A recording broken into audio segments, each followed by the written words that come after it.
Salut! Aujourd'hui, dernière étape sur la board de Monster of the Week. On va voir l'intérêt d'avoir plusieurs teams, comment les gérer avec un seul compte, partager ses boards avec la communauté et faire de la veille dessus. Mais juste avant ça, plusieurs personnes me l'ont fait remarquer, je vais revenir 2 minutes sur les aides de jeu concernant Miro que l'on peut proposer à nos joueurs. Toujours le même refrain, aussi clair, court et didactique possible. Si tu ne comprends pas de quoi je parle, il faut sans doute que tu visionnes les vidéos précédentes. Allez, c'est parti!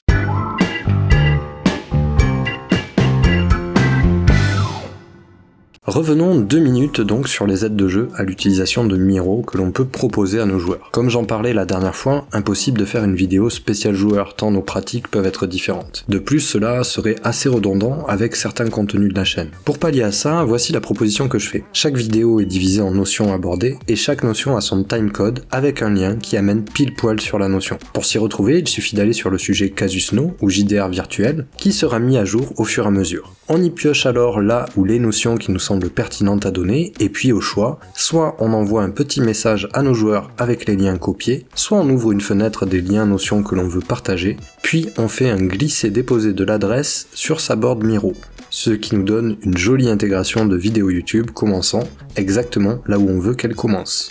Maintenant que ceci est éclairci, passons aux choses sérieuses. On revient sur notre interface de team. J'ai donc pour l'instant une équipe, team, dont je suis l'admin, et 3 tableaux, board, dispo dans la version gratuite. Oui, j'ai décidé maintenant de traduire team par équipe et board par tableau. Ce sera plus simple pour moi et j'espère pour vous aussi. Mais, comme on a pu entendre dans la première vidéo, si je partage l'un des tableaux, cela revient à inviter là où les personnes sur l'équipe et donc l'accès aux 3 tableaux. L'objectif ici est de pouvoir partager avec la communauté. L'idéal serait donc d'avoir plusieurs équipes, l'une pourrait servir à partager des modèles pour des jeux, une autre pour en avoir une sauvegarde et une dernière pour une utilisation plus personnelle, par exemple. Imaginons qu'en ces temps de disette de rapprochement social, mes 2 frères et mes 2 cousines décident de jouer avec moi. Chacun d'entre eux crée un compte, comme on a pu le voir dans la première vidéo, mais lors de l'étape où il s'agit d'inviter des coéquipiers, ils entrent l'adresse mail de mon compte et m'invitent ainsi sur leurs équipes. Leurs équipes et leurs 3 tableaux gratuits ont peu d'intérêt pour eux, ils décident donc de m'y mettre administrateur, car ils savent que je veux aussi partager des modèles et des aides de jeu avec la communauté. C'est leur droit le plus légitime.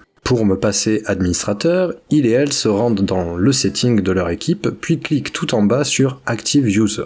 Là, au niveau des 3 petits points, ils n'ont plus qu'à cocher Grant Team Admin sur ma ligne.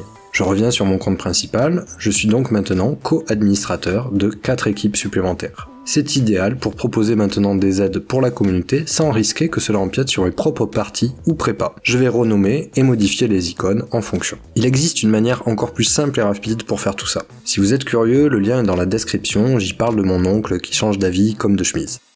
Revenons à notre modèle de Monster of the Week. Sur la dernière vidéo, j'avais fait une feuille de personnage éditable. Cette fois-ci, j'ai fait la même opération pour l'ensemble des livrets de base disponibles. Oui, je l'admets, c'est un peu long. Et j'ai aussi mis 4 zones pour des personnages joueurs. J'ai ajouté un petit texte pour expliquer aux gens comment se servir et comment ne pas faire de conneries, et 3 petites choses comme des inspirations graphiques. J'ai aussi ajouté des aides de jeu à Miro, notamment concernant la prise en main générale, la navigation et l'édition de groupes d'objets. Les frames me gênaient.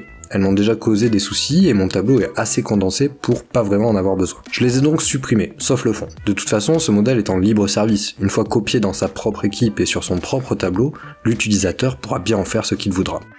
Pour partager ce tableau, je dois déjà déverrouiller tout ce qu'il était. En effet, les objets verrouillés ne peuvent être sélectionnés pour un copier-coller. Pour cela, je clique droit sur mon tableau et Unlock All. Je sélectionne le tout via CTRL-A puis CTRL-C. Et enfin, en revenant sur mon équipe de sauvegarde, sur laquelle j'aurais préalablement créé un tableau, je fais un CTRL-V. Je vais ensuite sur mon équipe de partage, et là encore, sur un modèle, je fais un CTRL-V. Je vais ensuite en haut à droite, et je clique sur Share. Ici, je vais chercher le lien qui permet d'inviter quelqu'un dans l'équipe avec la possibilité d'éditer. C'est la seule façon, dans la version gratuite de Miro, de pouvoir partager. Petit aparté, si je veux seulement montrer un tableau sans permettre aux gens d'interagir dessus, ni de voir l'équipe entière, je vais 2 lignes en dessous et je clique sur ce lien Anyone with a link avec Can View. J'essaie de m'améliorer sur l'accent anglais. J'ai donc partagé le lien de mon modèle en libre service sur les forums, les communautés Discord, etc.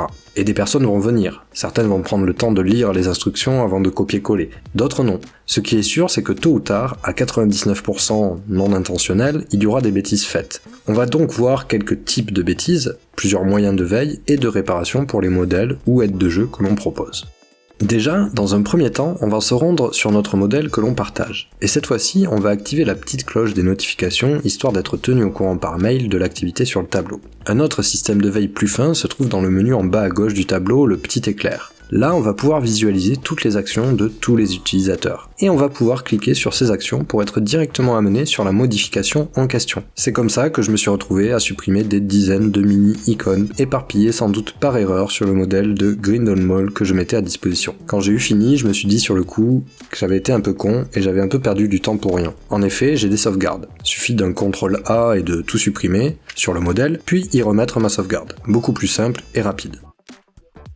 Justement, on va dézoomer un peu. On sort du tableau et on se trouve sur l'interface d'équipe. Là aussi, j'ai un moyen de veille en passant mon curseur sur le tableau. Je sais qui est la dernière personne à avoir modifié celui-ci. Une autre bêtise courante est un utilisateur qui va créer des tableaux dans l'équipe. S'il crée un 4e tableau, la version gratuite n'en offrant que 3, l'un de mes modèles va passer en View Only. On ne pourra plus le copier. Même si je suis administrateur, je ne peux pas supprimer ce tableau gênant via les options à disposition ici. Il va falloir que je regarde le board détail pour connaître le créateur, que j'aille dans les settings et dans Active User pour retrouver la personne, je copie son mail pour la prévenir, et je la sors de l'équipe pour reprendre la main sur son tableau. Évidemment, en la prévenant par mail, je dis qu'elle n'est pas bannie et peut revenir quand elle veut, juste d'éviter de créer des tableaux en plus.